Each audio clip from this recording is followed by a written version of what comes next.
Hi, welcome to AVBC. We're discussing Broken today, and Angela came back.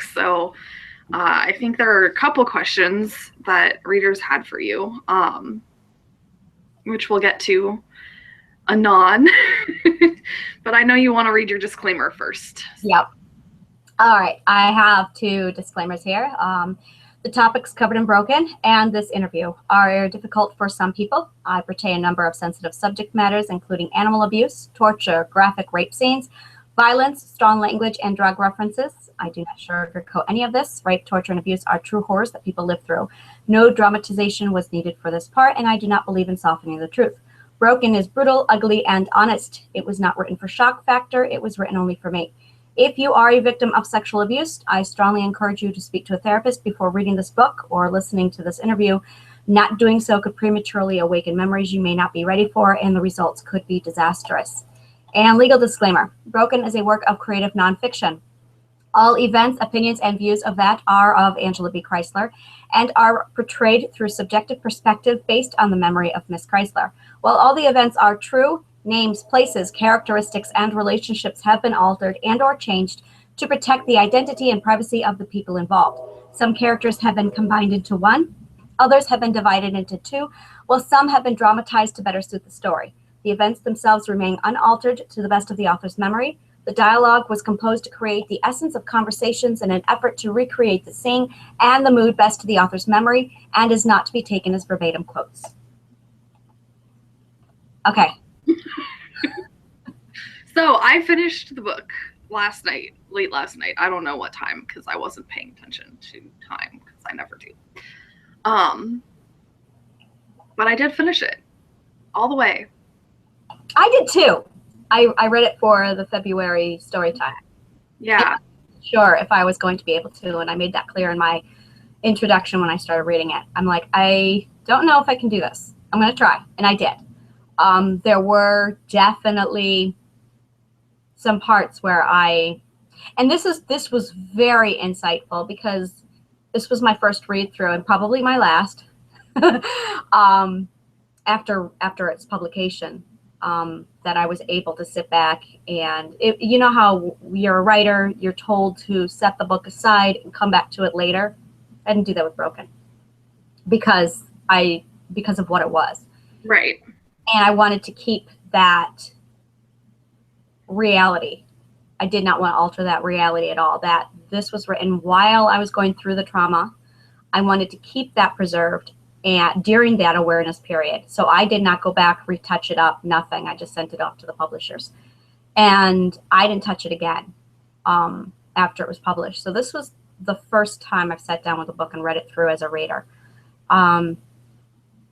A year later, since my therapy began, there were a lot of parts where I was able to go, okay.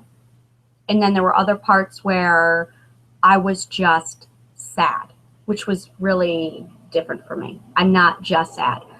And that's part of my therapy. The part with 9/11 was the part I really broke down and just cried because I was just sad. I did not make it through that chapter. I really just cried through the whole chapter, but I was just sad, and it was really different. It was really, really a different experience. And then there were other parts where I was definitely still having problems, and it was funny because I would get done with the chapter that day, and at the end of the day, there was one day I was done reading like 5 chapters. I put it down. My husband came home, and he's like, "Are you okay? I heard you reading Broken," and I'm like, "Yeah," and I just fell on the floor and cried. And I'm like, so I know what parts are still bothering me and I need to talk to my therapist. But it really was a nice step back and let's find, it was a wake-up call. It really was wonderful to go through, and I was able to take notes and go, okay, so this is something that's still needing to be revisited with my therapist. This is something that I finally have moved on from, and I've accepted it, and I'm okay now. So it was definitely interesting. It was really different. And for me, I'm curious to hear how other readers and yourself, Aurelia, perceived part 5. Because for me, part 5 wasn't writing from memory. It was writing right at that particular moment. And I noticed a change with part 5. To me, there was very definite style change in storytelling. Everything just altered for me with part 5. It wasn't me speaking from my past anymore. It was me speaking from the present. So I am curious if you picked up on that. Yeah, but it felt right. Okay. In the context of the story,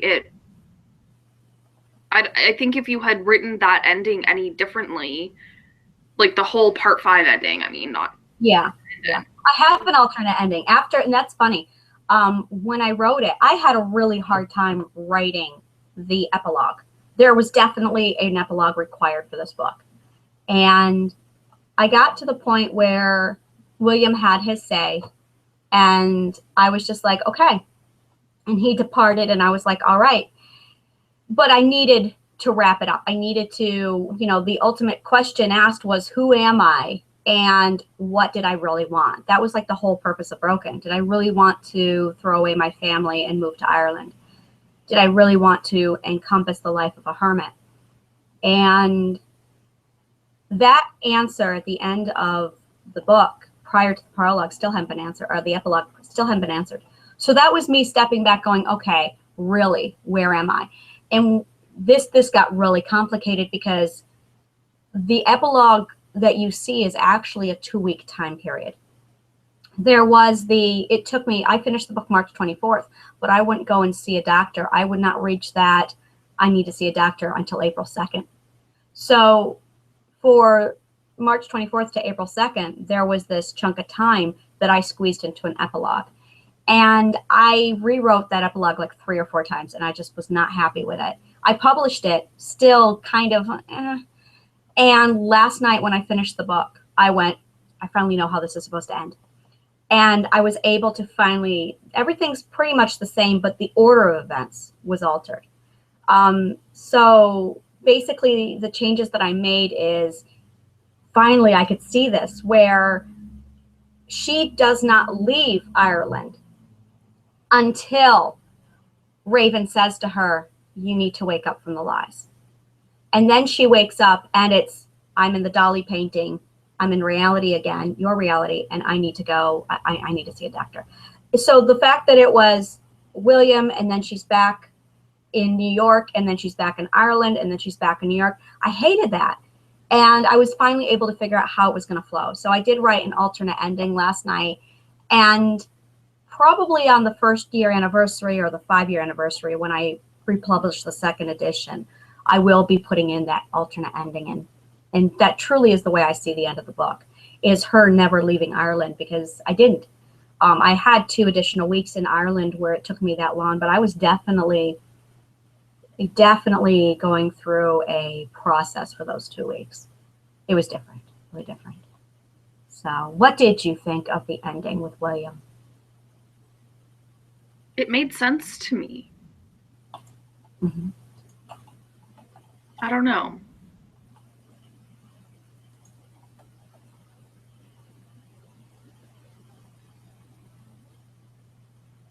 The pensive look. I'm trying to think of something more elaborate I can say, but like it felt like the right ending. So I don't know that I have more to say about that. Did you know, was it predictable that William was actually Elizabeth? Yes, to me. But I don't know if that's because we had talked before I read it. Okay. I have no idea how but that. I also picked up on the house in Ireland being imaginary immediately, before you even started talking about the worlds that you would escape to in the very beginning. Mm-hmm. And I don't know how I knew that. I just did. It's funny because in Broken, and I didn't notice this, about, what was it, February 14th of this year, I spent my Valentine's Day this year converting my living room into a greenhouse. Mm-hmm. Literally, you can see my Instagram account, you can see my greenhouse. And it is literally, you walk into my house now in the front door and you step into a greenhouse. We have seedlings going. We have over 80 plants growing in my living room right now. And we've got a grow light. I mean, it's just gorgeous. It's wonderful. And my husband and I were sitting there on the 13th, 14th, and we were like, so the room just doesn't feel right. It doesn't. What do you want to do with it? And I went, let's make it into a greenhouse. And we started talking about the layout. And right away, we went out and we bought the supplies and we put it together.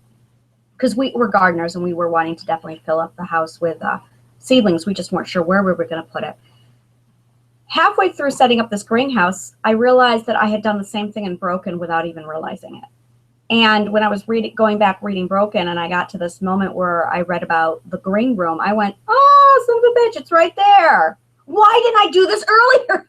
Because I came up with that idea February 2015, and I'm like, that is awesome. So it took me a year to catch up. But that to me was really fascinating when I saw that I had apparently already gotten this idea in my head a year ago and then forgotten about it. So I was very happy about that. Yeah, I've noticed often our subconscious is smarter than we give it credit for. Yeah, I'm still not at terms with mine. Well, you might not be at terms with it, but it knows, and it'll remind you of your good ideas when the timing is right.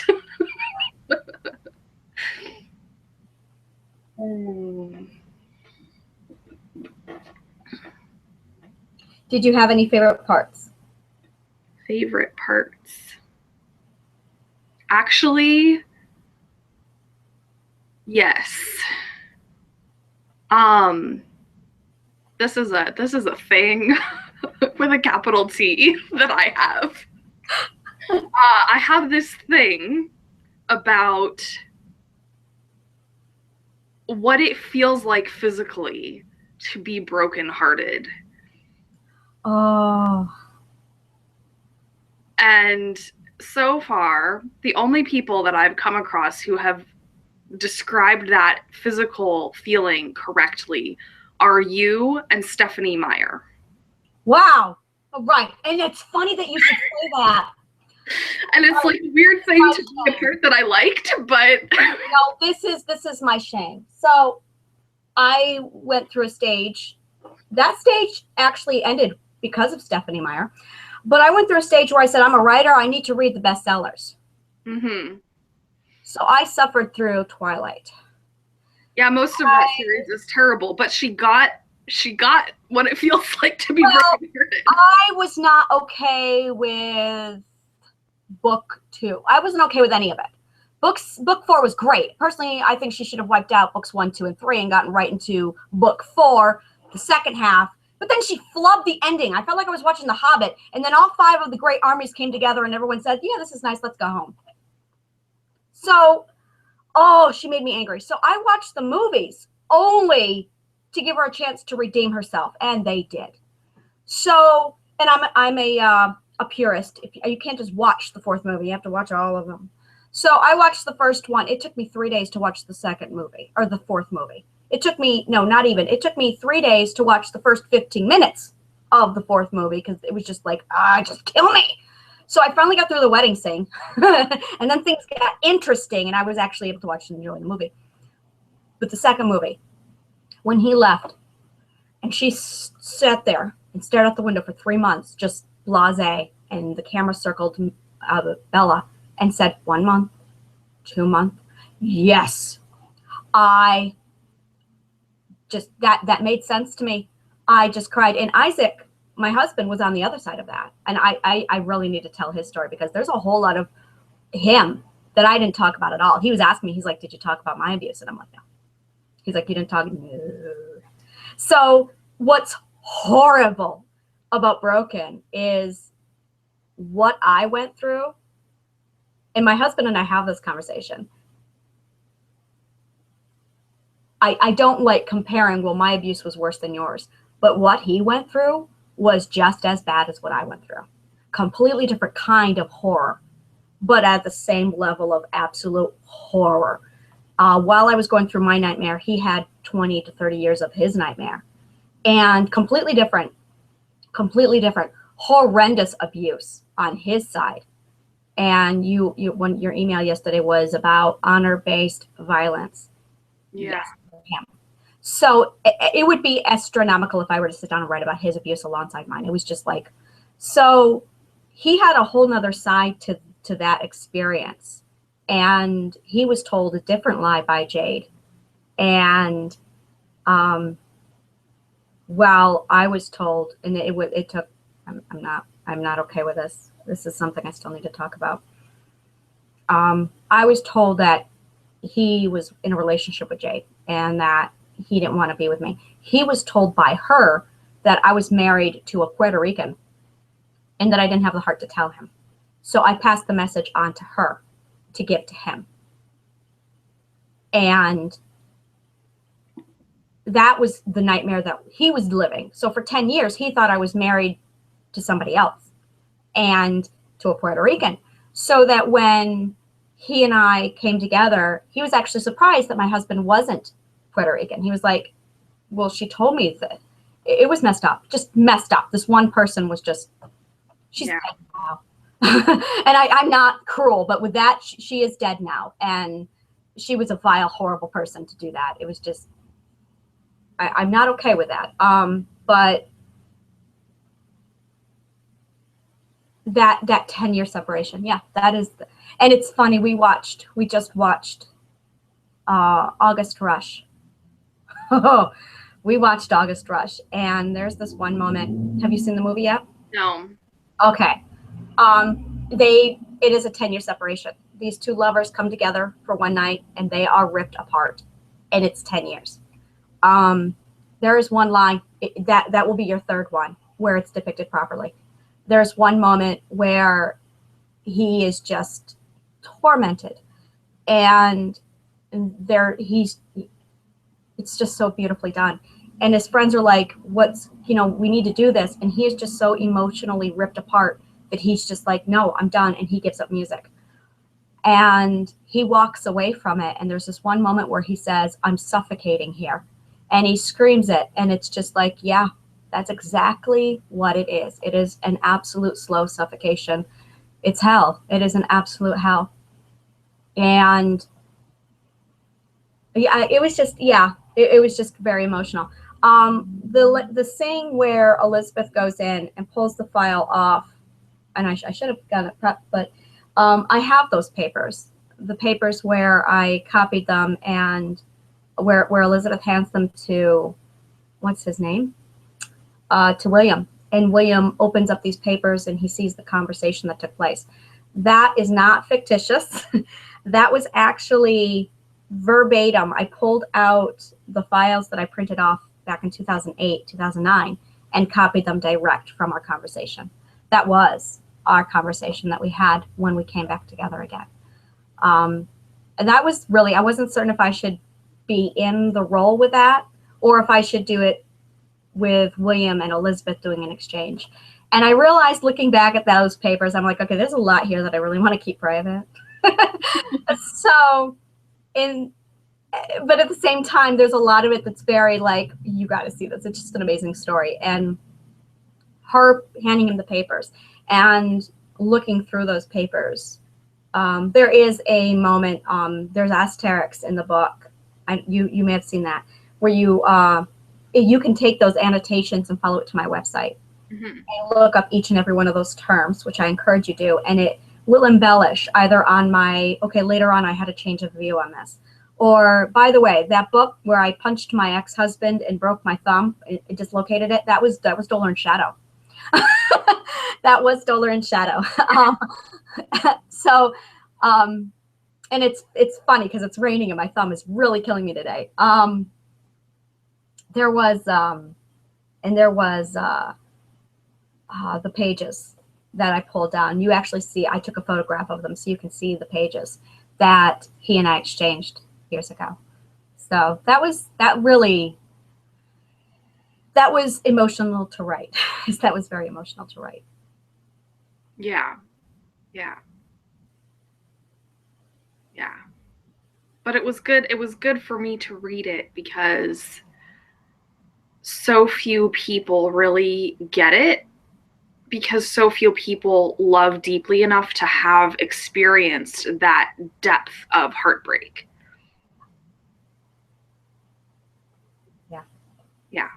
No, his therapist really summarized everything beautifully. Quote, "I have never seen two people work so hard to stay together," unquote. And that really, he relayed the message, not message, but she told him, he came back and told me about it. And I'm just like,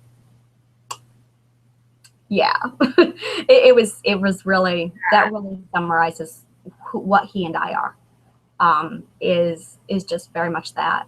We're still gardening. We still garden. So yeah, our marriage, when we did get married, that was a big deal. That was very much a big deal. We had people coming to the wedding going, "It's about time." It's like, sorry. But it needed to be time for you more than it needed to be time for other people. Oh, no, it was time. No, I was really ready and wanting to marry him when I was 19. The only reason why we didn't was because of this girl. The only reason. And that really was, and he gave me that ring when we were 19, and it was very clear. Like, he and I knew exactly what that meant. And I was thinking, okay, so 2-3 years, I would be rejoining with him, and then, that'd be it. But he was gone a month, and that girl did that. And it was just, yeah, that was hard. That was really hard. Yeah.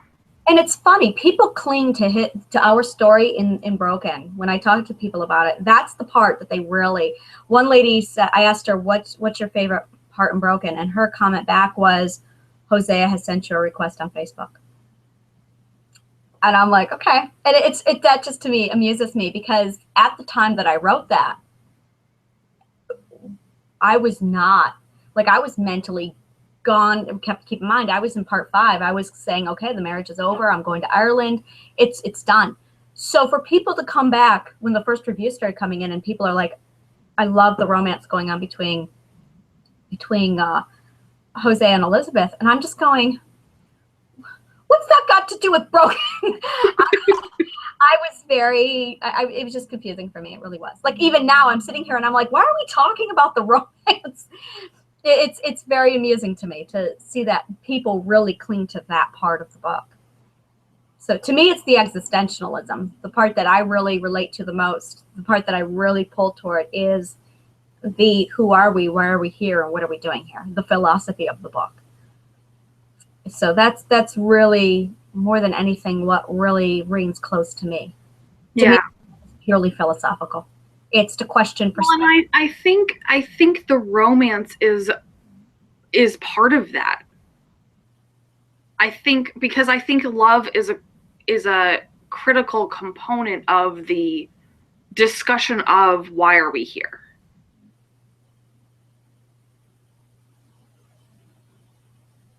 And I think that's why it's drawn out by readers, I think. Wow. Well,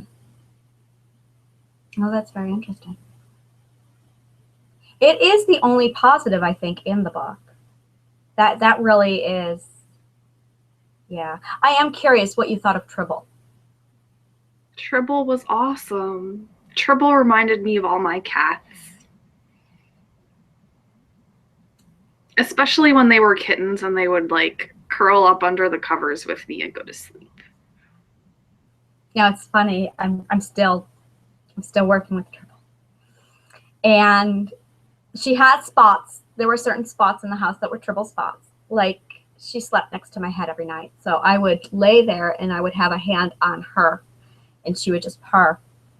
And our cat Isis will sit on top of the stereo so she can watch us eat dinner. That's funny.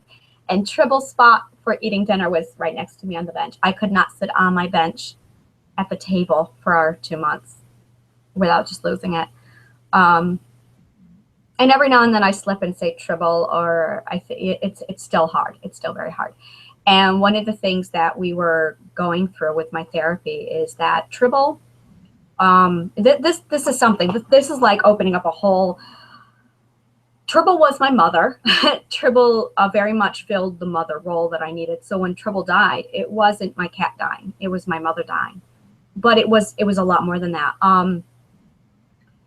You wrote yesterday in your email that Broken is about trust.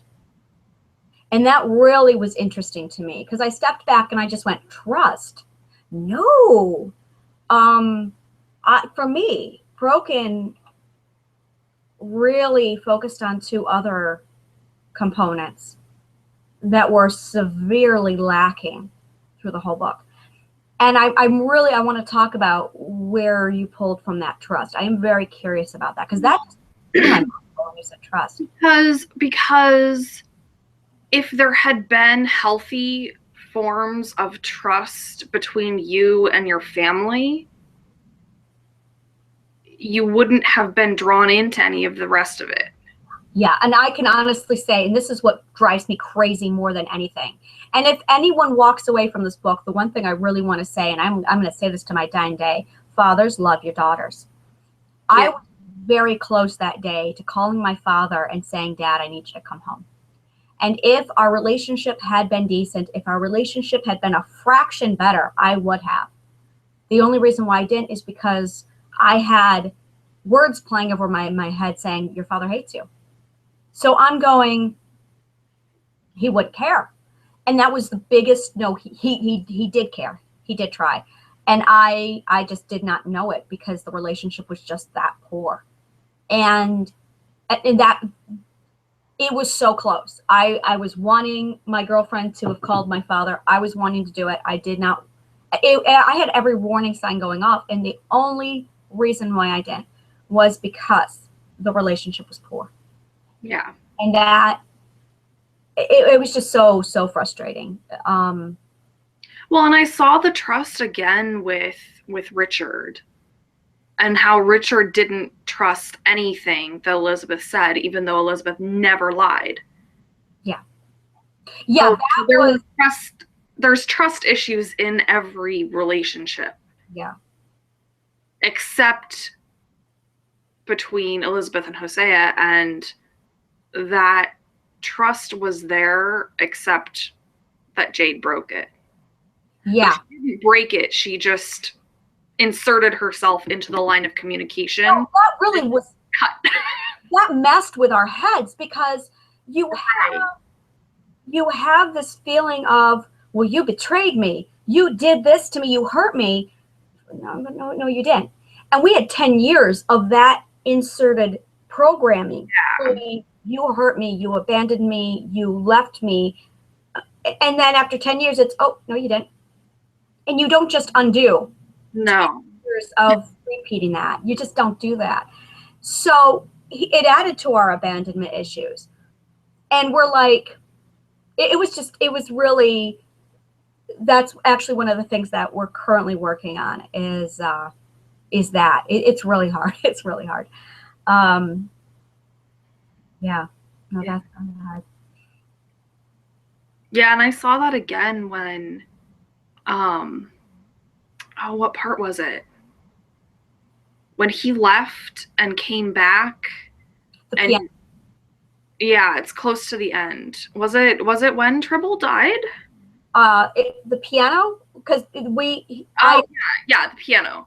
That's what I'm talking about. He left to go get the piano, and my immediate reaction was, oh, he's left me. Yeah.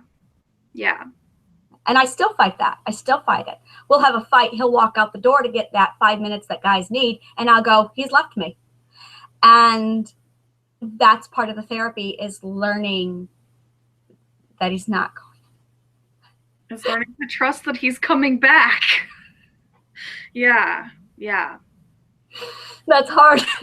It's hard. It is. Yeah, that's hard. And yeah, those 2 years after he left, that was when he came back, we clung to each other. And I am going to spoil August Rush here. I don't know if I should. Do you want to watch the movie? You should watch the movie. I don't want to spoil it. You can spoil it for me. I'm okay. I will watch it, but I don't know. So spoiler alert for August Rush. The whole movie is this boy with a massive he's a boy genius when it comes to music. And he's an orphan, but he's like, no, my parents are out there. My parents wanted me, and I know it. So the story unfolds. The first 30 minutes is just that the boy's senses are correct. His parents are a Juilliard-trained concert-level harpist, cellist, and his father is a band, a rock band, a singer, and from Ireland. So, and this boy is like, I know my parents loved me. I know they wanted me, and the music is going to help me find them. And for me, with what I know about music, the movie was very realistic for me. Absolutely. And he used music to bring his parents together. So the whole movie, and Robin Williams is in this movie, phenomenal performance.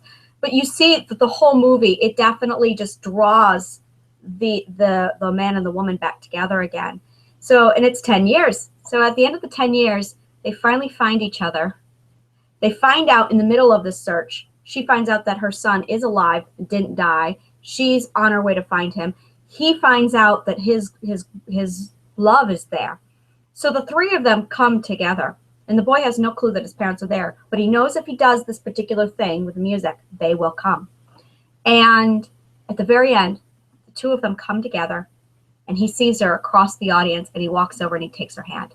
And I went, bullshit. No, no. I have been through that 10-year separation. That is the biggest load of crap. And my husband is right there with me going, nope. No, that's not what it feels like. You are not calm. You are not, oh, hi, fancy meeting you here. No, no, no. It's, the whole movie was perfect right up until that ending. That ending, they absolutely did not get it. But very few people do. Very few people do, especially with we spent the movie just connected to that film because it was literally like watching those 10 years over. It was an absolute hell watching that movie. Very, very difficult watching it. But like I said, we got to that ending and it was like, oh, they flubbed that ending. No. And we actually got up and started screaming at the film. We're like, no, that's not no. It's not what it feels like. Yeah. Yeah, I get mad about that sometimes, but not that particular issue, but yeah. Other things that are like, no, they are dead wrong about something. Yeah. So, yeah. Yeah, like when someone is supposedly in love with someone and then they like break up and then they're like okay about it 2 weeks later. I'm like, no, that's not the closure. Yeah, and that's just it. There is the closure. That ate me alive. Yeah. No closure, not knowing.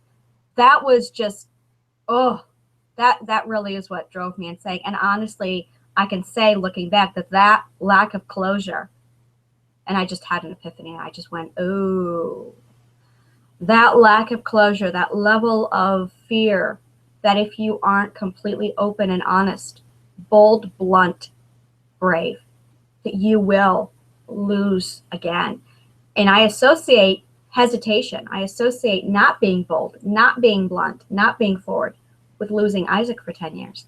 So at the end of all that, I still am going, oh, there's consequences if you don't do this. And what's happening now, especially over the last few years, is I have been basing my decisions on being brave, bold, and blunt and making poor decisions. And that's where the therapy comes in, is I got a lot of work ahead of me. I have a lot of work ahead of me. So I can see that now. So it's like there's a lot that I'm going, okay. So I did want to ask you, going back to the trust. For me, the book spoke on two levels. There's protection, and then there is comfort. And this is really a massive forefront in what this is probably the majority of my conversations with my therapist and with Isaac and with retraining my mind. What a child gets from a parent is protection from the father, a reassurance that they are protected, that they are secure, and that they are safe, and comfort from the mother. And in my case, I had neither. If I wanted protection, I had to fight for myself. If I wanted to be safe, I had to get that for myself. Comfort was even more far gone than protection, because protection was corporeal. I could gain that, possess it, and hold on to it. I could barricade myself in my room and did. I could learn how to fight and did. I'm going to tell you right now, that still feeds my passion for weapons. We have 20 katanas downstairs. My husband and I were sitting there playing with 2 blades the other day, where I'm just like wielding weapons in my living room. That's what we do. I have a recurve bow. There's axes. We have sakes, daggers. I mean, we are absolutely embrace the weapons, and that's something you can obtain. That's something you can do. Martial arts, you can get protection very easily. Comfort was and is still. My therapy right now is literally teaching myself how to get comfort. And one of the things that I'm really enjoying now is with Tribble, I can actually tally what comfort is from the beginning all the way up to when I needed it the most. And that is really what the dissociation is. When you go into the other worlds, you're looking for comfort because you need, I don't know what I need. I don't know what I'm talking about because this is all new to me.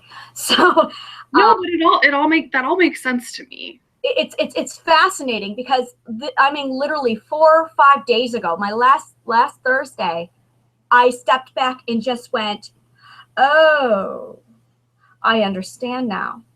And I was flipped on my butt. I looked at Eric and went, okay, so Eric is my comfort. And then it went to and this is my best guess, when the abuse got so bad that not even a concept in my head was going to work, I upped the ante and went to Tribble, because Tribble was corporeal.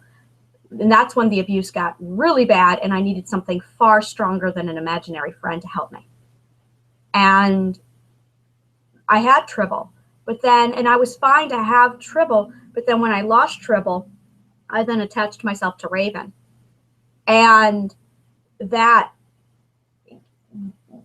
I was definitely looking for that, and this is really just a motherly figure, that concept of comfort, that being held and saying, it's okay. Being held and saying, you're okay. It's okay to feel these emotions. And then it's a step back of, and that's what I meant by saying when Tribble died, I lost my mother. I lost my 20-year comfort. And one of the things my therapist is working with me now is finding comfort. And that, hence the garden downstairs in my greenhouse, that is my comfort. I have things constantly surrounding me now to tap into my 5 senses, to reaffirm that I am safe and that I am comforted. And one of the things that I'm working toward is using Isaac as my comfort. She's like, you need to associate comfort with him. And I'm going, no, you don't do that. You don't do that. And to me, there's an immediate danger there, because I don't associate comfort with human beings. Not at all. And that is definitely part of the retraining. And this is sick. I'm 35 years old. I'm almost 36. These are skills I should have learned when I was 2 years old. This is what we are taught when we are 1, 2, 3 years old. We are taught that mommy is safe and that you touch mommy to feel comfort. And that's a lesson I never got. Well, and it's not just an emotional learning, it's a neurological patterning as well. Yes, no, very, very much. Absolutely. Which leads me to my other lesson in life is emotions. And you saw how in Broken, every one of those emotions were used as a weapon against me. And then my mental disorders were used as a weapon against me. I have a lot of anger right now. And like right now, the anger that I have, one of the lessons I'm being taught is I'm entitled to that anger. I am allowed to be angry. I am allowed to feel scared and sad and hurt. And it's okay. And I just was explaining this to my therapist, and we were in a debate last week where I said emotions are a tool that people use against you. And she said, no, emotions just are. You don't get to choose and decide what emotions are. They are no different than pain signals being sent to the brain saying your body is hurt, tend to that wound. With emotions, they are signals to your brain telling you you are mentally not being safe, or you are mentally enjoying this. Keep the stimuli there. And that is what love and joy and anger and hate, all of those emotions are supposed to be doing, is communicating to us. And I love the movie Inside Out. I feed off of that movie because my kids are sitting there watching it, learning about emotions. And I'm right there along with them going, really? You need sadness? I am right there with my kids learning about emotions at a child level, which is just weird because, again, these are lessons I should have had when I was 2.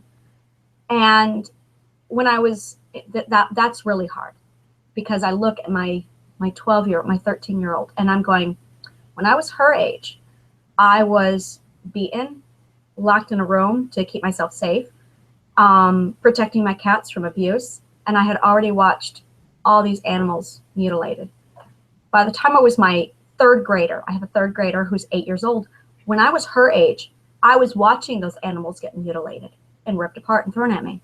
So I'm going, wow, wow. By the time I was my oldest daughter's age, my 13-year-old, I had already met Isaac, and he and I had already formed a very strong friendship. And I very quickly, at that age, associated him with protection because he just walked into a room and I felt safe. I have, to this day, he walks in a room and I feel safe. And it's like, there is death. And again, I that's where I step back and go, do I feel safe because there is a fantasy there? Is it that way because of the abuse? Or do I really feel this way about him? I really feel this way about him. But that's one of the things that I had to go through with it. And it's just really weird being 36 and learning these lessons. I'm in kindergarten. It's different. But you are learning. Yes. Worse. Yeah. Yeah. You could have no education, no access to education. I did have the Middle Ages. Yeah. Yeah. No, it's very different. Yeah. Yeah. And I guess, yeah, my emotional IQ is what they call it. So no, it's just very, very fascinating. I am curious what your thoughts were about Ian.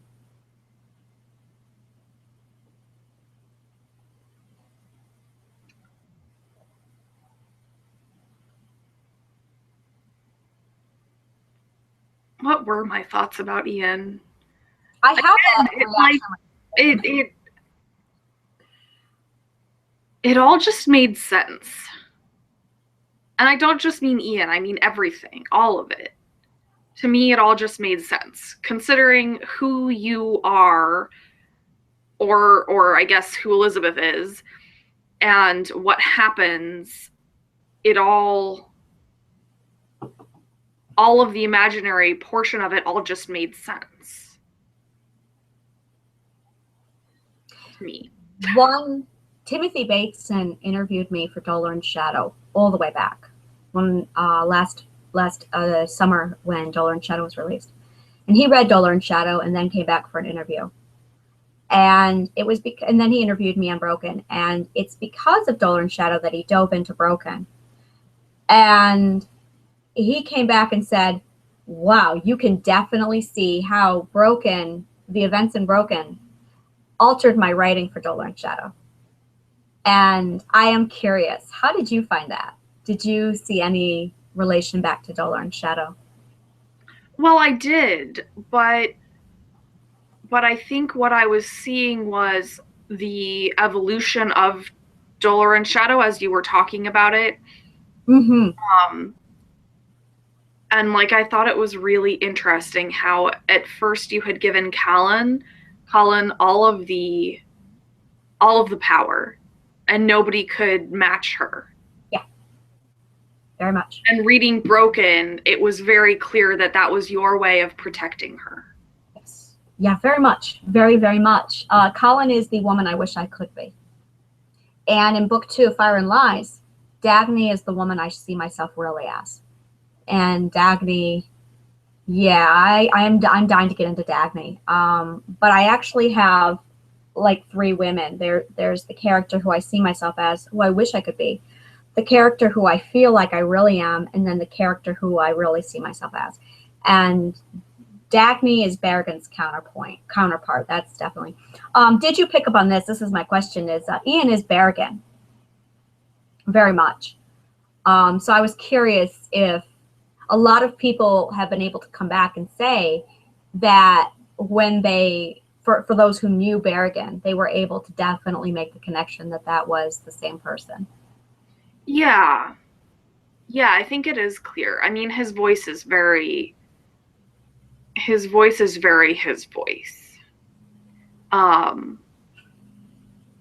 Yes. Yeah. And I think the others are much more similar to Elizabeth, and Berrigan is much more different. Yeah. I was back and forth on whether or not I should go back and change his name to Berrigan when I published it. And I had a lot of people coming back saying no, because I really did not want, I have a very ideal character for Dolor and Shadow. And for people who read Broken and Dolor and Shadow, I did want them to be able to separate Ian from Berrigan, because that would just mess up with the timeline, really mess up, because you're sitting there with Berrigan over here with this storyline, and then you go over to this one, and you return to Dolor and Shadow or Tales of the Druid, and you see this conversation happening with Elizabeth from Broken, and I didn't want that confusion. So I think that was my ultimate reason for keeping that. Yeah. For keeping it. So, yeah. It makes sense. I mean, it's the same. I get frustrated sometimes when I'm naming characters because names are important to me.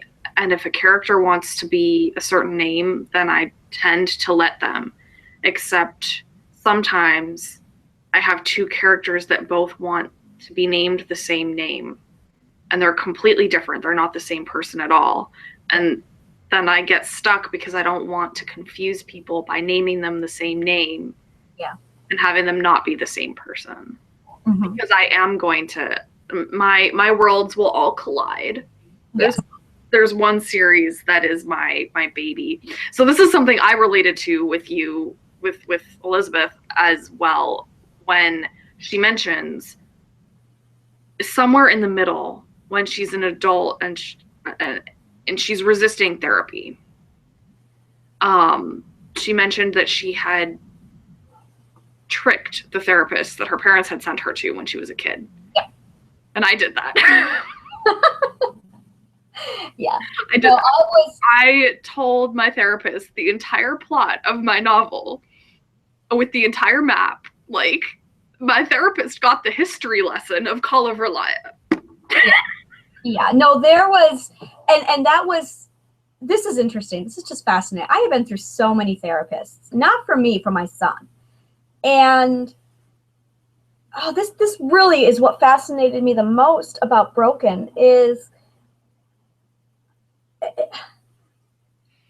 there's just so much. My brain is just exploding. At one point, I have my son's been in therapy since he was 5, and we just now are learning that he has ADHD. Everyone does, but also that he's on the autism spectrum scale. So, and there's a lot that's emotionally going on with him. So we're all, I don't take mental health lightly, and I never have. And I said it in Broken, I don't think there's anyone who can handle what I've been through. And when I started going to therapy, that was one of the things that I was dealing with. Was I walked in there and she saw right away that I had 3 therapists, and the first one came right out and said, "You're lying." And this is funny. That was Elizabeth's mother's line again. We sat down and she said, "Your therapist said this." And I'm like, "Yes." And she said, "Who told you that?" And I said, "Elizabeth's mother." And she's like, "Who's notorious for lying?" And I just, you know what, as I'm saying this, it was probably another lie, which means the therapist took me seriously and Elizabeth's mother pulled the plug. So right there, that corrected it. Now, I still don't know who called the cops on me for raping my rapist boyfriend. I still don't know who did that. I was told it was my father. Again, I was told by Elizabeth's mother that it was my father. I still don't know who did it. I really don't know. There's a lot that I'm still going, I don't know who did this to me. Yeah. That therapist, and that's one of the things my therapist walked through, is we were able to establish that she was not a therapist. She was a school counselor who had no business in that department. And there was another therapist. The other therapist was, and that's the one that I did mess around with. I'm like, I know exactly what to say. I knew that I was talking to fictitious characters. I knew I was mental and they were going to lock me up. So I purposely gave them all the right answers to have them leave me alone. And I, by that point, had mastered the facade. I was like, yep, I got this under control. I know exactly what I am. I'm fine. I'm intelligent. I'm a little bit of arrogant. I'm going to throw that at you. Okay, so she's arrogant. She's a little bit of a high horse. All right, get her on her way. And it worked. So that when I did walk into my therapist, I had two things to overcome, which was trusting her enough to open up to her. Yeah. And I knew at that point that some of the things that I had gone through were so horrific. You just don't talk about them because it can hurt people. You read the book, and the first thing I said to you was, how are you doing? And I'm scared. When I hear people reading the book, I go, oh, yay, are you okay? I'm really worried. Are you sure you can handle it? Because it is a hard read. And I really, if I hadn't gotten the therapy and then sat down and read Broken, I would kill myself. It's that simple. I would read that book and I would kill myself. I would not be okay with this read. And that's what happened to me when I read Pat's book. And Pat's book was a fraction of what I put in Broken. So I do worry that I don't want people reading Broken. Just don't read the book. Just don't read the book. So when I sat down with her, I came right out and explained that it actually took us a couple sessions because I could not open up to this woman. And she's like, there is a wall there. What is it really? I said, if I tell you this stuff, you're going to get hurt. And she's like, I've been trained. I've been doing this for many years. It is okay. And I started walking through some of the more horrific stuff, being bitten and iced. And I'm like, and she was okay. Once she showed me that she can handle it, I'm like, all right, let's get into this. And she's got a strong stomach. She does. I have there are a couple things where I tell her and she's just like, oh, like being told by Elizabeth's mother, I need you to pray that your father's going to die. I told her that when I remembered it, and she actually, that made her want to vomit. And I'm like,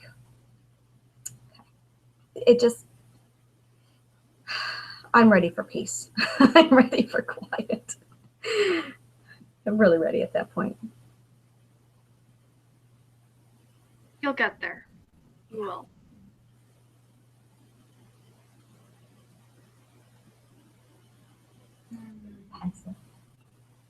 You said you had reader questions. I did. And the horn's going to go off in about 2 minutes. I'm watching it this time, so. One of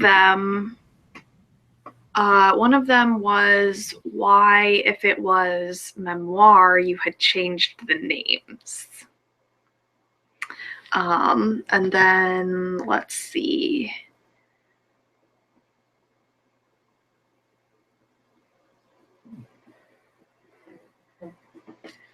There's the question about Broken was selected as the finalist for the 2015 Wishing Shelf Awards. And like, what does that mean to you? And also, have you heard of the 5 love languages? Okay. The reason why the name changed for the memoirs, we have a small town, and the reason for the name change was for privacy issues. The character as portrayed by Elizabeth's father, actually, in hindsight, now that I've been through the therapy, I can look back and go, wow, that was way off. There is a lot with Elizabeth's father that is not correct. Mm-hmm. And this is where the perspective comes in. What I said and what I wrote in Broken is absolutely as I remember it. The events did take place. and this is, I have to explain the story because this is just fascinating. The day that I sat down with my family and went over everything with, okay, what really happened? It was like a 4-hour conversation. And there was this one point of the conversation where I explained to my father, I said, I remember you telling us how selfish we were. I remember you going around the table. And my brother said, yeah, I remember that too. And I stopped and we started talking about the food that we were given to eat. Oh, the food. I love you, Dad. But the food, the food. We were given brown, burnt, it's browned flour gravy over bread and dried beef gravy, canned spinach lathered in vinegar. And there's like a list of foods that just to this day, my brother and I are just like, oh. When we were sick, we had to eat milk toast, which is white bread in warm milk and salted and peppered. And it's very, very Irish and German old school. It was disgusting. I'm a texture eater, so putting slime in my mouth is just, ugh. Your pain. I have an issue too. Some of the food, and creamed corn was one of the things that my father absolutely loved, and I hate creamed food. But again, we're going back to me being a texture eater, and there's a whole psychological thing as to why I'm a texture eater. So we'll throwing that aside. I remember we were talking about the food, and then I just stopped in the middle of it and went, Dad, you were going to college at that time, weren't you? And he said, yeah. He worked a full-time job, and he was going to college that he was paying for out of pocket. And I'm a mother with 3 children and child support. And I went, we had an older sister that my father was paying child support on. And my dad just stopped and he looked at me and he said, yes. And I said, how much were you paying for child support? And he said, $400 a month, plus 4 children, plus college, and a full-time job. And I went, I remember going to food houses and getting crates. And he goes, yeah. And I just went, we were lucky to be eating that canned spinach. And he goes, yes, you were. And I went, and we complained. He goes, yes. And I went, you're working 40 hours, then going to college for 3 hours a night, 5 days a week, paying out a good portion of your paycheck to child support. You sit down to eat, and we're complaining about the food. And he goes, yes. And that's why he called us selfish. I didn't remember anything except that fragment. So, and it's really interesting because when I looked at that, I went, well, yeah, no wonder you called us selfish. No wonder why you called. It made so much sense. And it just really, it's all about perspective. It really is 100% about that perspective change.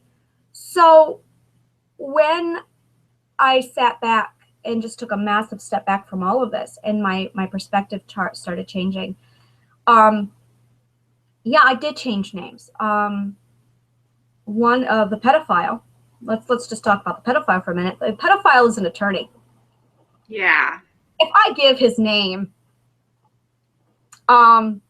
yeah, he will charge you with slander, among other things. Oh yeah, yeah. There was, so it was difficult. I can say the character portrayed as Sean does not exist. Zero zitch, nada at all. The character of Sean, the abusive brother, does not exist anymore. Gone. The person as portrayed in Broken as Elizabeth's father, I like to say never even existed. This was, again, all about my perspective. And then Elizabeth took this information to Elizabeth's mother. And to be blunt, Elizabeth's mother was saying some stuff back to her that absolutely enhanced her perspective. And there was a lot of that going on. Sean would be Elizabeth And because the relationship was poor between Elizabeth and her father, she would then go to Elizabeth's mother, and Elizabeth's mother would say, yeah, your father hates you, he's evil. And Elizabeth would then step back and look at her father and supporting evidence. And when there wasn't any, Elizabeth's mother would supply it. That is how that altered perspective changed everything. So do I want to then publish a book and say, by the way, here are the names of all these people? No, absolutely not. I have friends of my family who's reading this book. I have one friend, one very good friend. He's been friends. He dated my sister at one point, very close to the family. And he's reading the book and he's going, this is hard. He goes, I know all the players. I think. He's not sure. But again, there's that step back. Some of my brothers are very much in a very prestigious business right now. And they're very proud of me. If they were to pass that book on, and they probably have, to somebody else, the last thing that they need is names attached and associated. So yeah, I am actually very concerned about how some of my brothers and my father come off in this book. And I'll be the first to tell you, my father is not portrayed correctly in this book. It portrays my perspective, yes. It portrays exactly how I experienced things. The experience is dead on. But I was wrong. It's that simple. I was wrong. And that really is the danger with perspective, is you don't know if yours is correct or not. And there was this one period of my therapy where I went through and I hate my father. And my therapist would go, no, your father's a good man. And then I would go through this, I hate my mother. My father was a victim. Oh, no, your father's not completely innocent. And I'd go, whose side are you on? And she said, it is not my job to take sides. It is not my job to make sure you see right and wrong and assign. My job is to keep your perspective open, to keep your prejudice and your bias in check so you can see the situation as it really was. That is what her job is. And I'm the one actually going through, delving and pulling all this apart. And this is really what therapy is. It's the person pulling all this apart. The therapist is just a referee going, nope, you need to get back on track here. You're on to that black and white again. Things aren't black and white. Things are gray. I have a really hard time with that. Really, like of all my therapy, this really is the hardest part of my therapy, is understanding that things are not black and white. No, Isaac is not going to just leave me. He is not going to just stay. He is going to have moments where he gets angry and just needs to step away. So am I. And that's not anger. It's gray. And it's really hard, really, really hard. So that is why the name changed, because legally I did want to cover my butt, because I did not want to slander certain people. I would love to tell you exactly who the pedophile is. He's still out there. Absolutely. He is still out there. I know exactly where he lives. I know exactly what he does. I know exactly who he is. And no one is helping me. I have contacted so many police on it. No one cares. Welcome to our system. That's disgusting. Yeah. That eats me away more than anything. I want to throw up. That really just makes me more angry than anything, that I have a known pedophile. I can sit there and give you everything you need about him. If I work hard enough, I can remember his social security number. I had it memorized at one point. And no one wants it. So, okay. No one wants to deal with the paperwork. So that just really eats me alive. Yeah.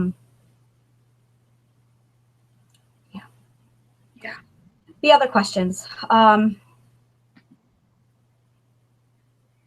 There was Broken as a finalist for the 2015 Wishing Shelf Awards. And what does that mean to you? This is the first entry I've ever put any of my books in, and this is the first anything that's come back and said you're a finalist. It honestly, for me, it takes it serious. When I wrote Broken, it was, and this is what I love about it, I did not write Broken to publish it. It's my journal. It's for me. I literally just sat down and went, this is like Tolkien's Silmarillion was, okay, I need to straighten out the background of Lord of the Rings. I'm going to write the Silmarillion. So he wrote the Silmarillion and then put it in a box and forgot about it. It was not for publication. It was not for readers' eyes. It was for the author. And that's what Broken was to me. It is my journal, people. It is my diary. But when I was done with it, I looked at it and went, wow, this is good. Okay, maybe that's a little arrogant of me. I need a subjective opinion. So I passed it on to a friend of mine who I trust. Yes, I trust that she was very subjective. And I handed it to her and I said, so what do you think? I mean, it looks good to me, and she read it and she went, this has got to be published this. Yes. So I'm like, okay. And that was hard. There was like a good month where I announced I'm going to publish Broken. And my husband just went, are you insane? And I'm like, well, maybe. Yeah, that is debatable. But I think this needs to be published. And I had a few other people read it, and they were all absolutely publish this. I had friends and family going, you're crazy. And I'm like, I have no privacy. It doesn't exist to me. When you're raped in a parking lot in front of people, you just don't have privacy. So I put it out there. And there's this one woman who contacted me on Twitter. She said, my daughter has been diagnosed with borderline personality disorder, and your book has helped. Thank you. That's why I did it. That right there was confirmation. Yeah. I have had people come back saying, so I read Broken, and I start therapy on this day. Good. Yeah. I had people coming back saying, this one was my favorite. She came back and she said, I've been in this business for 20 years. Your book threw me on my ass. I had I thought I knew what they were thinking. And I went, yeah. So, I mean, that's just an interesting perspective shift for me reading it. You just reminded me of this. I had a classmate who I think might have had something like this sort of skewed perspective. And nobody really could understand her because to us on the outside, her family life was fine. There was nothing wrong. There was no abuse going on. If anything happened, it would have happened all in her head. Yeah. Oh yeah. No, that growing up, that I was labeled as dramatic. Perspective on her and why she's done what she's done. It makes more sense to me now. No, I was that she's got stuff that's issues that happened in her head. Yeah. Yeah. Everything I did, everything prior to puberty, I was called dramatic. I watched my sister's face get bit by a dog once. I mean, but I was dramatic. I was watching animals being ripped apart and thrown at me, but I was dramatic. Yeah. When I hit puberty, it was puberty, and that became my scapegoat. My daughter just launched into puberty. My 11-year-old boy is definitely, it's there. So I've got I don't know what the heck I was thinking. Let's have 2 children right next to each other so they enter puberty at the same time. Not my smartest decision, but I'm sitting here now dealing with 2 adolescents, and I'm going, how much of their adolescence is adolescence? How much of their puberty is puberty? And how much of it is really trauma? I just found out my 13-year-old's been beaten for 4 years. And I'm going, yeah. And I'm going, how much of it really are we dismissing trauma as adolescence? Because adolescence, when you have that hormones kick in, it amplifies what you're already feeling. And if you're already feeling helpless, insecure, traumatized, that's going to really shoot out there. And people are quick to say, it's just puberty. No, it's not. No. And I hit puberty. Actually, have recently come to the conclusion, not just about puberty, but about everything, like hormonal changes, all of that stuff. If it's happening, my philosophy on this, if it's happening in a healthy environment, in a healthy body that is getting someone who's getting enough of the right nutrition, Yes. None of it should be painful. It shouldn't be physically painful, and it should not be emotionally painful. Yeah. Yeah. Like, if it's healthy, it shouldn't be painful. yeah. If you have pain of any kind, there is something wrong. Yeah. And that's just it. And of course, one of the things that we're going through with all the therapists at this point is my husband did not have a normal childhood. He had a downright abusive childhood. I had a downright abusive childhood. And I think that's really it. Going back to my husband and I with comparisons, his childhood was not just abusive. It was blatantly so. There was no room for dissociation, for lies, for fabrications, for illusions. His was so blatant that he was abused. He was downright beaten. He was downright almost murdered repeatedly by family members. There is no gray line. Whereas with mine, because the abusers were going, oh no, this is all in your head. You're imagining it all. And I went, okay, yes, I'm imagining it all. All the abusers lied to me and came back saying, oh no, you wanted this. I deserved it. It was all my fault. That really, and I think that's the difference. So when neither one of us are skilled enough, experienced enough to look at my daughter and our son and go, okay, this is normal, because we just don't know. Yeah. So we're going to fall back on the therapist, and the therapist actually defined what normal puberty looks like. And we went, oh, okay. They are going to rebel to define their identity and how it is separate from yours. So go to bed. They might sneak a book and stay up. That is puberty. Yeah. No, you can't go to your friend's house. They'll sneak out and go anyway. That is puberty. That's it. So, yeah. Screaming, the throwing things, violence, that is not puberty. If your child is violent, that's not puberty. That's a mental problem. There's something bothering them, and they don't know how to communicate it. Most adults don't know how to communicate problems, let alone children. So give them a break. I have to show you. Yeah. I got this for my mom for Christmas. It's a little flip chart. Dream. Emojis. And it defines them on the other side. And it's got like 40 different ones. Emotions. Yeah, I quiz my kids on Inside Out. Okay, we're going to watch Inside Out now, and then I quiz them. Did you notice when they started to suppress sadness began acting out? Well, why is sadness so stupid? Sadness is not stupid. This is what happens when you suppress emotions. You're not supposed to. Yeah, it's great. And I have a quiz. And then my therapist watches it. I made her watch it. I'm like, you need to watch this movie. She watched it, and she came back and pointed out something else. And I'm like, oh, I have to watch it again. So, we have 3 therapists where we're all watching Inside Out, and we're comparing notes, and we're exchanging ideas on it. It's really a good movie. So, going back to the Wishing Shelf Awards, when it was selected for the Wishing Shelf Award, it was strong confirmation that it was not a mistake publishing Broken. Yeah. So, yeah, it's, and I have my fingers crossed that it will win. But still, even if it doesn't, it really says a lot. And I'm just so thrilled that I wrote it in 2 weeks. I wish I could do that with all my books. 2 weeks. A lot of authors tell me that the faster they write a book, the better it is. The less work they end up having to do, because they're not giving themselves time to forget the background information.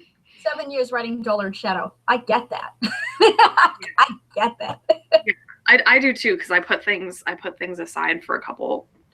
Yeah. Lots of different reasons, and then it takes me a long time to get back to it. I'm literally reading Dollar and Shadow right now for story time, just to refresh my memory, to make sure that all loose ends are tied up in Fire and Lies. And I'm just, it's ridiculous. I'm like, okay, so, and I haven't even started book 3 yet, which is great, because I'm really looking forward to just jumping in and writing book 3. But yeah, that's for next year. Right now, I just got to tie loose ends up with Fire and Lies. Yeah. And the third question. Have you heard of the 5 love languages? This is different. Yes, a year ago, there is brief mention in Broken when I say I spoke to a group of friends, and I can't even remember what I had written in Broken. It was a very vague reference to, I have a group of friends I'm going to be speaking to about this. One of them is male. It was during the intervention. Mm-hmm. And later on, when I'm talking to Raven, and I said, in my head, I was thinking I'd already spoken to my 5 group of friends. And that group of friends, and they actually played much larger role in all of this. And I feel like an idiot not putting more of that in Broken. But I was so caught up in the writing of Broken that it completely slipped my mind. And afterwards, I'm like, whoa. I got to the intervention, and I'm like, I completely left out this massive section of my life during this point. I was in a group with one of my writing groups online, and there were 5 of us that came together, and we became very close. And we formed a group to talk about religion and philosophy, which were all banned topics in this writing group. But we were good, and we had approval, so we were able to get away with it. And I opened up to them and said, so I'm going on, this is my life right now. This is back February is when I did this, before I started writing Broken. And I'm like, so this is what's going on with my life. And I'm kind of confused, and I just don't know what's going on with me. So here's everything that happened to me. And I literally, it took me a week to write down everything I wrote in Broken in a very, so this is what happened to me, this is what happened. And I got these 4 people going, oh my God, is it really that bad? And they're like, yeah, this is bad. And I got to the part with the pedophile, and again, there was no emotion. There was just none. I'm like, yep, this is what happened. So it must not be rape. It must be fine because there's just no emotion. Honey, you are shell-shocked. You are not okay. You need to speak to somebody. Oh, no, I'm fine. And then a few weeks later, I wrote Broken. They gave me the 5 languages of love. One of those persons in that group sent it to me. And could you remind me again, what are the 5? There's physical touch. No, that was a 0 for me. 0. Yeah, I am a 0 on that one too, which is backwards because, like, I don't know. There's quality time. There's gifts. No, gift was a 0. Words of affirmation, and there is acts of service. And I'm very strongly acts of service. Words of affirmation. That's my second one. Yeah. That was one that was like, all the others were 0. With the words of affirmation, it was 100%. All the others were useless to me. And then I think this is why I do so well with the internet and why I'm a writer, is because words of affirmation is 100%. That's all I need. Like, okay, Shakespeare. Do I have to say anything else when I say Shakespeare? That does it all for me. Poe. And I think this is why they speak so deeply to me, is because it's that word of affirmation. A love letter does 100% all the way. Say the right words to me, and I'm just, that's all I need.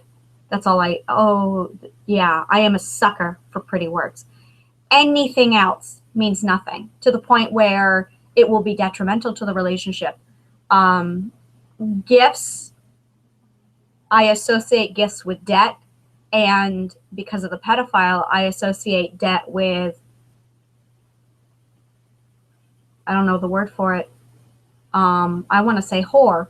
And my therapist would say, that's not prostitution because you did not want that.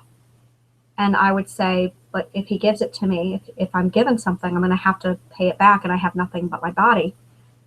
And that's what they would want. And they would take it from me if I said no.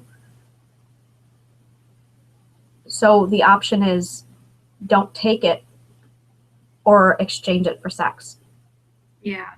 And if I didn't, then the comments and the statements I would get back from them, I'd have no choice. They would take it.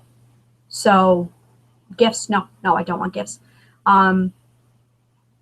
Gifts are hard. I don't touch gifts. Yeah, that's something that my husband and I are really struggling with.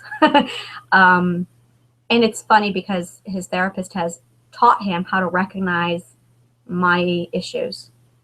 And anytime we engage in sexual activity, we have a, why am I doing this? Is this because of guilt? Is this because I feel obligated? Is this because I feel indebted? Is it because I'm looking for comfort? Is it because I'm scared? And if I have any, like there's a list of emotions, and if I have any of these emotions, I cannot engage in sexual activity, period, because it reinforces all the lessons I've learned. Yeah. My therapist has also sat down and gone through them with me. This is what you should feel when you engage in sexual activity. And I'm going, what? What? And then it's still weird for me. It's still very weird for me. And then the other thing is dissociation. Trauma survivors dissociate with sexual activity to the point where, and this is hard. It's called being in the moment. And I'm never in the moment. I am never in the moment. I am in the moment when I'm reading a book. That's I'm in the moment. So it's learning how not to be anywhere else during sexual activity. That's something else that it's, yeah, I could write a book just on what sex is like for a rape victim, rape survivor. There's like a whole weird world here. Sex is very different for us on this end. Very, very different. It's currency. It's slavery. There is no choice. There is an association with, there is no option. There is no, it's not about what I want. It's about what they want. It's about what I'm allowed. No, it's about what they want and what they want me to do. There is no I in sex. It's all about them. And then it's all about survival and what I need to do to come out the other end alive and okay. That's what sex is like. And there is no intimacy, comfort. The other night, my husband touched me in such a way, I just burst out crying, and he was really worried. And I'm like, I have just never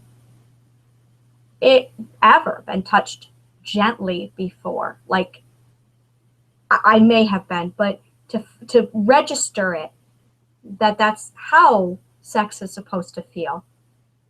I just, you guys are so lucky. I look at everybody else and I'm like, is this how everyone else experiences it? But the fact that I'm finally at a point where I can start seeing your side, your point of views, you guys are so lucky. I'm floored over some of these. It's just amazing. The hardest part, and this is weird, is learning to not associate pain with sex. That's hard. That's really hard. Very, very hard. I'm starting to watch movies. This is huge for me. I'm finally starting to watch movies and keep my guard down. I was watching a couple movies and I went the whole movie and I went, I didn't think about sex once during the movie. My guard was down. And there was another movie I was watching and there was some sexual content. And before, my radar would have been, I would have associated rape, I would have prepared for it, I would have panicked and started screaming and fought back. This time, I was alert, I did feel my body go, and then I calmed right back down again. So that was definitely, it's a learning process, it's a process. I did take a look, I'm afraid to look at the 5 languages of love now, because I'm not sure, I still don't know enough about me to determine where I am on that scale. So it's just, I was just sort of curious, I guess, about how that plays into, because I've noticed it as a good way to motivate myself to finish a project in a completely non-relationship. It's like my relationship with myself. I have to use acts of service to other people as a way of getting myself to finish what I want to finish for me. Because if it's just for me, then it doesn't matter. Because it's all about acts of service. Yeah. Acts of service mean nothing to me. I am, and I was taking a look at the 5 acts of love earlier, and I did notice that I am far more, I want physical touch. I want physical touch now, which was really insightful because I'm like, wow. But now I have a deficit because I'm like 35 years behind, and I'm making up for it. It was thunderstorming here last night. I love the rain, but Last night, I mean, the wind was violent, and I have never, this is the kind of rain where I would have run out and danced in it. And instead, I went downstairs, and my husband, I love my husband. He's just so wonderful. He just looks up at me and says, "Are you okay, honey?" And I'm like, "I need a hug." And my daughter was there, so I couldn't show that I was scared or anything. She left the room, and then I was able to be wimpy and girly. And he's like, "It's okay." And I'm like, "I'm scared of the storm." And he just hugged me, and he's like, "It's okay. It's just rain." And I'm like, "I know it's just rain. I know of the scientific and logical explanation of it all, but I'm scared." And I just want to be held right now. And that is huge. That is, and there's a lot of little things like that, and one of the therapists that we were speaking to has explained the process. I have to start from the beginning. Literally, it's physical therapy. If you break a leg, you have to start over. Emotionally, I have to start over. I am about 5 years old right now. I have the emotional mentality of a 5-year-old. When it storms, I cry and I just want to be held. And there's a process, and I'm going to have to go through all of it. And that's different. That's very,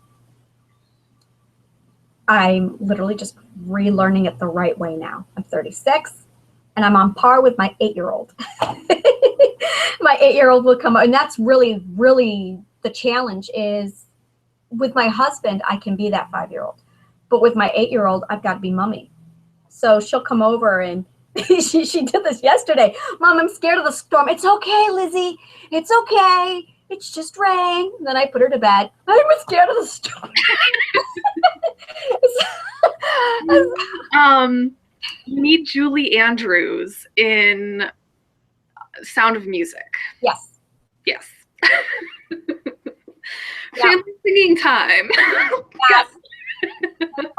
Roses and blue satin sashes. There was one other question. You had shown me the list of questions in preparation, and one of the things you had asked was what people had been saying to me that I wish they hadn't said. And my first thought back, and I wrote this to you, was, no, readers haven't been doing that. But then I stopped and went, oh, yes, they have. And there was one thing that people kept asking me, why didn't you just leave the pedophile? Yeah. Why didn't you just, and that really frustrates me because, and my therapist really loves pushing this button with me. She'll be like, why didn't you just leave him? And I know she's walking me through a process. There is definitely a therapeutic process there. It is not just an accusatory, why don't you just leave him? It's not that. But no, you could not just leave this person. I tried for 5 years. And this is where, and I see this with other people who are being pursued by pedophiles. There is an attitude of, oh, well, you can just get away from them. You don't live with this person. They're not a relative. They're not coming to visit. You could have just gotten away. No. And I think this is where they really don't understand when somebody has borderline personality disorder. And this is the mental illness. This is very much that's the borderline personality disorder, 100%. It's a state of mind that you are ultimately worthless, that you do have such great levels of self-doubt that you automatically assume you are wrong, and that if somebody comes along who you feel knows better than you, who are you to question? Who are you to step up and say, no, you don't do that? That is borderline personality disorder. It is an inability to view yourself as anything more than what you are, which is interesting because that's not correct. That's how I'm viewing it because I have borderline personality disorder. I am worthless, and how dare I challenge that? How dare no, I am not worthy to step up to anybody. So when you have this predator come along and say, you have to do this. No, the power of no comes from confidence, self-preservation, self-value. And if you lack any of those, the no isn't there. Yeah. And that, I think, is what people aren't understanding is when you do have somebody who, and that's what I meant by he used my mental illness against me, but he took it beyond that. He knew what mental illnesses I had. There were some statements he made. He knew I had daddy issues. He knew where my weaknesses and my fears were, and he quoted them back to me. He absolutely learned my mental illness and used it as a weapon to hurt me. That frickin' bastard. Okay, I'm allowed to be angry. You are. Yeah, that's what he did to me. And I'm just, yeah, I have some choice words suddenly. I'm just like, yeah, I'm angry. And I'm, yeah, that's what he did to me. You don't find somebody with a broken leg and then kick it. And you don't walk up to somebody who is a paraplegic and then rape them. You just, and that's what he did. He absolutely found me within a matter of moments, learned my mental disorder and went, I know exactly how to manipulate this. Also, he could have sex. Not even sex. No, he was on a massive power trip. Some of the things, and these are some memories that surfaced after I wrote Broken, that didn't make it into Broken. I was not allowed to fall asleep without him inside of me. I was not allowed to sleep with clothes on. He had to put his penis inside of me in order for me to fall asleep. I didn't have a choice. That concept, when I explained that to my therapist, talk about, and there's rape and then there's ultimate control. There is this, and that's what it was. I was raped in my sleep. I would wake up and he'd have me in his mouth, or I'm struggling with this one. He'd have his penis in my mouth. I would wake up like that.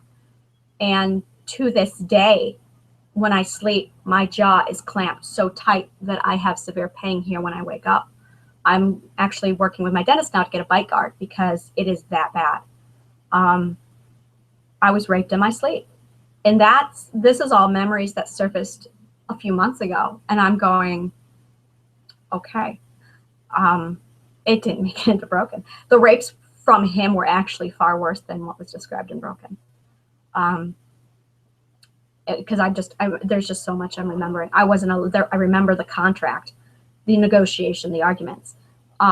He told me, you are not allowed to sleep without me in you. You are not allowed to take a shower without my approval. You are not allowed to wear clothes when you go to sleep. Like, he had these demands, and there was no there was no question.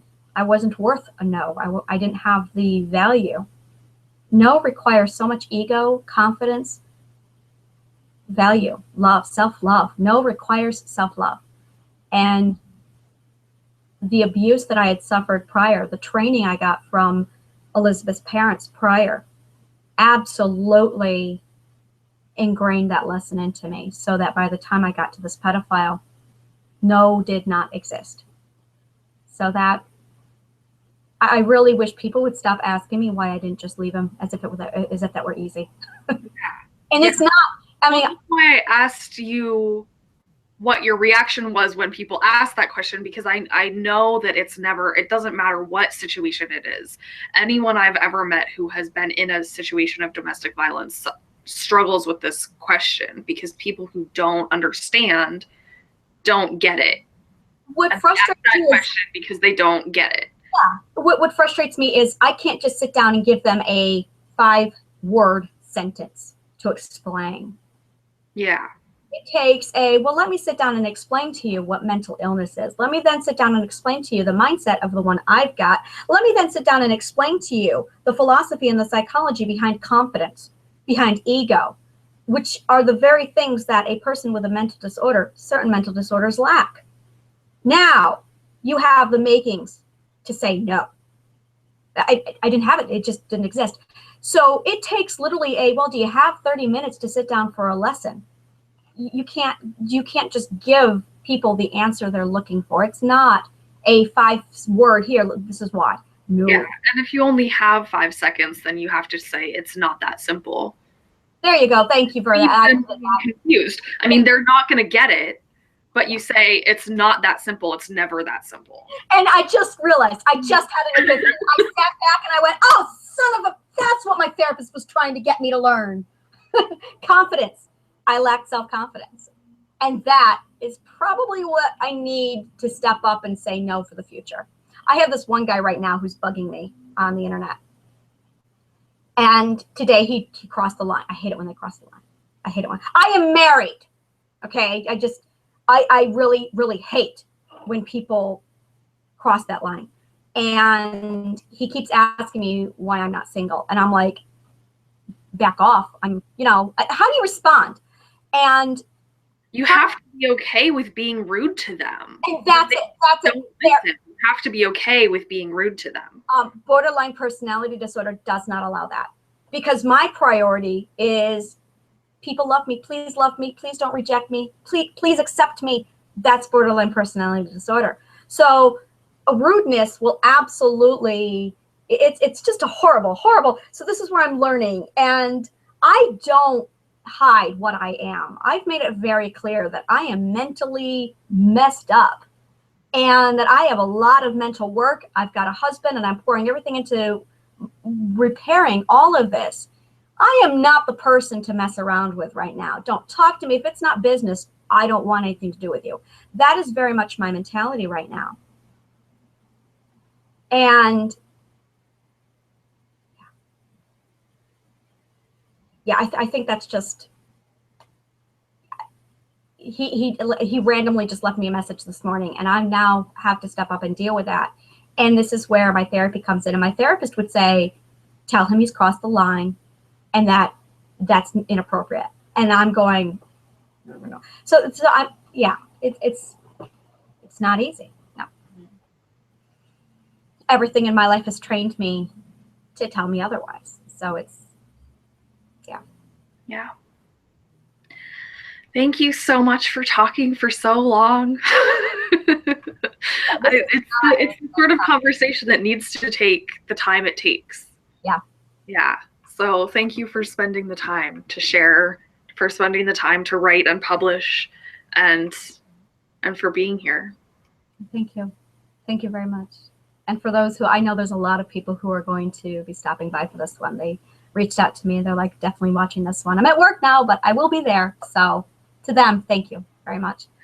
It is 20 minutes to 1 and I have an appearance over at Facebook for sales. So I'm going to be there on Facebook doing more promotion work. And I'm so sick of doing promotion work on Facebook. So I think this will be my last for a while. So yeah. Well, thank you, and I will talk to you again very soon, probably, about Fire and Lies. Thank you, Aurelia. Yeah.